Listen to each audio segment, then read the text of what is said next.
Class 10 room number 15। আমার safety পারপাসের দিকে লক্ষ্য রেখে একটি সুন্দর গিফট তারা আমাকে দিয়েছে। গিফটটা আপনারা সকলেই দেখতে পাচ্ছেন, একটি হেলমেট। সত্যি অসাধারণ লাগলো। এবং যেহেতু তারা এবার বিদায় নেবে সেই জন্য বলল, স্যার কিছু স্মৃতি আপনার সঙ্গে আমরা ধরে রাখতে চাই, তো একটু ভিডিও করা এবং কিছু ছবি শ্যুট করা, সকল কিছুই একটু সেই দিন মজা করেছিলাম। কারণ ছাত্রদের সঙ্গে মিলেমিশে থাকতে পারলে তবে তাদের ভালোবাসাটা পাওয়া যায়, এটা মনে রাখবেন। যাই হোক, সেই দিন আমরা অনেক ফটোশ্যুট করেছিলাম, কারণ মিশনের সমস্ত শিক্ষকগণ ছিল বাইরে। ডিএন ক্লাব ফিল্ডে সেদিন হিট খেলা চলছিল, তাই মিশনে কেউ ছিল না। যেহেতু আমাকে মিশনটা একটু দেখে রাখতে হয়, সেই জন্য আমি মিশনের ভিতরেই ছিলাম। সমস্ত শিক্ষকরা এবং ছাত্রছাত্রীরা বাইরেই ছিল। তো সেই দিন আমরা সকলে মানে খুব আনন্দ করেছিলাম এবং ছাত্রদের পরামর্শে একটু ভিডিও শ্যুট করলাম। ছাত্ররা বললো, স্যার একটু ব্লগ করে নিন, মিলি ব্লগ, বাইকে একটু স্ট্যান্ড করুন, বাইক চালান, আমরা শ্যুট করে দিচ্ছি।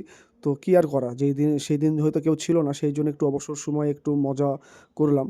তো সত্যি ছাত্রদের সঙ্গে মিলেমিশে থাকতে পারলেই ভালো, কারণ অনেককে ভালোবাসা দিয়ে শুধরিয়ে তাদের পথ দেখানো যায়, সবসময় শাসনের মাধ্যমে নয়। তবে একটা সমীক্ষা করা হচ্ছিল যে সোহেল স্যারের হাতে মার খায়নি এমন কোনো ছাত্র বাকি আছে কি না। তো হাসির কথা হচ্ছে, সকলেই কাউন্টিং শুরু করলো এবং গুনতে লাগলো। তো কোনো ঘর বা কোনো শ্রেণীর মানে ছাত্ররা নেই যে তারা আমার হাতে অন্তত মার খায়নি বা তারা বকা খায়নি পড়ার জন্য। বিশেষ করে পড়ার জন্য এবং বদমাইশি করার জন্য আমি খুবই শাসন করি। কারণ পড়াশোনা করতে হবে, এখানে পড়াশোনা করার জন্য আমরা এসেছি। তো ছাত্রদেরকে নিয়ে কিছু পরামর্শ এখানে দিচ্ছিলাম, এবং তাদের ভালোবাসা যে কতটা আমার জন্য সেটা দেখে আমি খুবই আনন্দিত। ধন্যবাদ। ব্লগটি ভালো লাগলে শেয়ার করবেন।